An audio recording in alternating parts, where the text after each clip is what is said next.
Assalamualaikum warahmatullahi wabarakatuh. Perkenalkan, nama saya Gina Imelda dengan nomor WP 21101152610330 dari kelas SI 6 dengan mata kuliah Sistem Informasi Manajemen.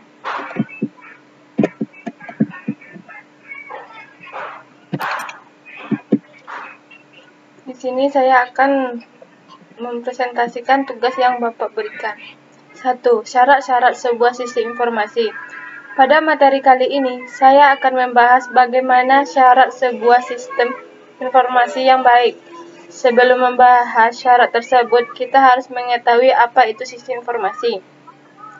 Sistem informasi adalah sekumpulan hardware, software, brainware, prosedur, dan aturan yang diorganisasikan secara integral untuk mengelola data menjadi informasi yang bermanfaat untuk memecahkan problem dan mengembalikan keputusan. Sistem informasi harus mempunyai beberapa sifat seperti 1. Pemrosesan informasi yang efektif. Hal ini berhubungan dengan pengujian terhadap data yang masuk, pemakaian perangkat keras dan perangkat lunak yang sesuai. 2. Manajemen informasi yang efektif. Dengan kata lain, operasi manajemen keamanan dan keutuhan data yang ada harus diperhatikan. 3. Keluasan. Sistem informasi hendaknya cukup luas untuk menangani suatu macam operasi. 4. Kepuasan pemakai. Hal yang paling penting adalah pemakai mendapatkan manfaat dan puas terhadap sistem informasi. Sistem informasi tentunya memiliki kemampuan sebagai berikut. 1. Memiliki kecepatan akses tinggi atau high volume komputasi numerik. 2. Menyediakan kecepatan komunikasi yang akurat dan kolaborasi dengan dan di antara organisasi. 3. Menyimpan informasi dalam jumlah besar dan mudah digunakan. 4. Akses yang cepat dan tidak mahal untuk mendapatkan informasi dan mendunia.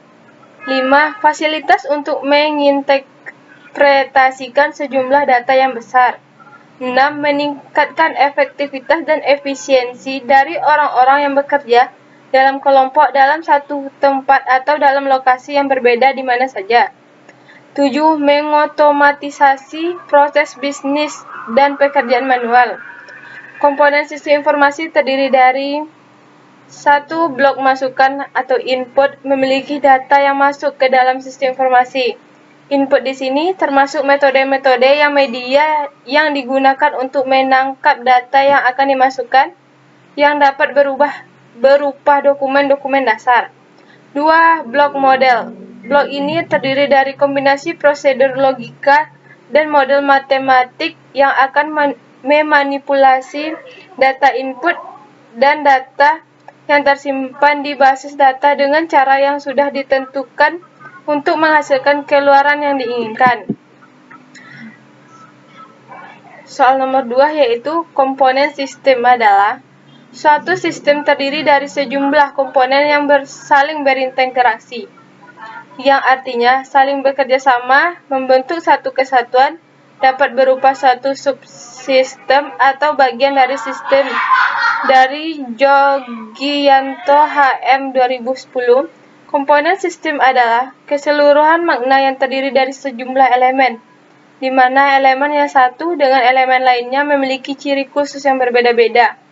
Dari Aminuddin 2008. Komponen adalah bagian dari suatu sistem yang mempunyai peran penting di dalam keseluruhan aspek berlangsungnya suatu proses dalam pencapaian suatu tujuan di dalam sistem. Dari Tata Art Studi 2012. Dari pendapat para pakar di atas, dapat dikatakan bahwa komponen sistem dapat berupa subkomponen, subunsur, subsistem, atau bagian-bagian dari sistem. Romney dari Steinberg 2016 menyatakan ada 6 komponen sistem dari sistem informasi akuntansi. Orang yang menggunakan sistem, prosedur, dan instruksi yang digunakan untuk mengumpulkan proses dan menyimpan data. Data mengenai organisasi dan aktivitas bisnisnya, software yang digunakan untuk mengolah data, infrastruktur teknologi informasi, meliputi komputer, perangkat periferal, perangkat jaringan komputer yang digunakan dalam sistem informasi akuntansi, mengendalikan internal dan mengukur keamanan dan penyimpanan data informasi akuntansi. 3. Klasifikasi sistem. Sistem merupakan sistem bentuk integrasi antara satu komponen dengan komponen lainnya, karena sistem memiliki sasaran yang berbeda untuk setiap kasus yang terjadi. Maka, sistem dapat diklasifikasikan ke dalam beberapa jenis. Berikut klasifikasi sistem menurut para ahli. Menurut Agus Mulyanto, 2009, dalam bukunya yang berjudul Sistem Informasi, Konsep dan Aplikasi. Sistem dapat diklasifikasi dari berbagai sudut pandang, di antaranya adalah sebagai berikut. 1. Sistem abstrak atau abstract system, dan sistem fisik atau physical system. Sistem abstrak adalah sistem yang berupa pemikiran atau gagasan yang tidak tampak secara fisik.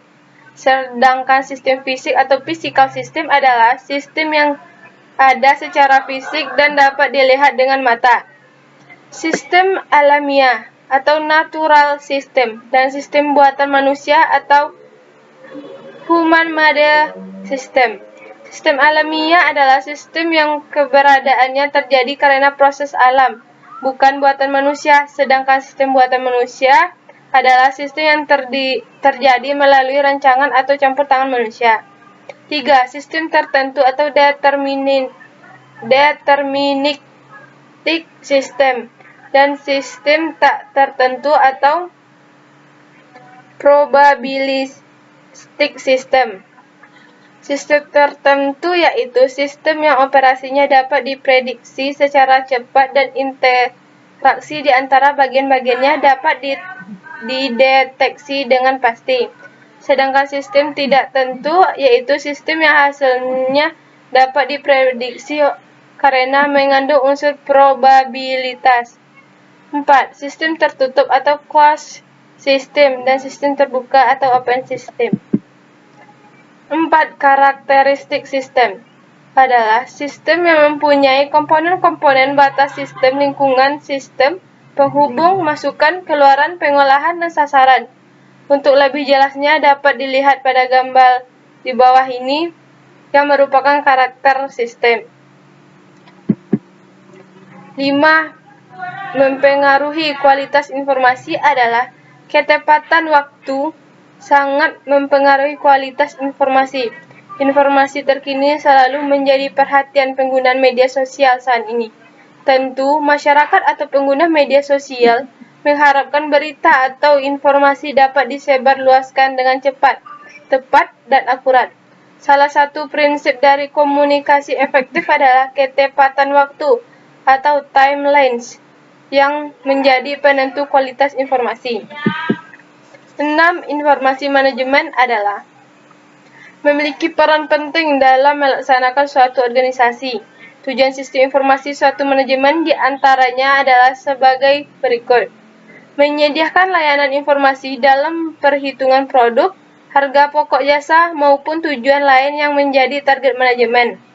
Menyediakan layanan yang dapat dipergunakan menjadi media pengendali, perencanaan, evaluasi, serta sebagai sarana perbaikan berkelanjutan.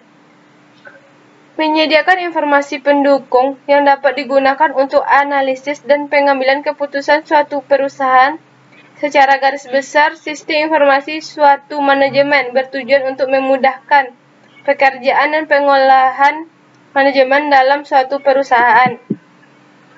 Baik, cukup sekian presentasi tugas yang Bapak berikan. Salah dan janggal, saya mohon maaf. Terima kasih Pak. Assalamualaikum warahmatullahi wabarakatuh.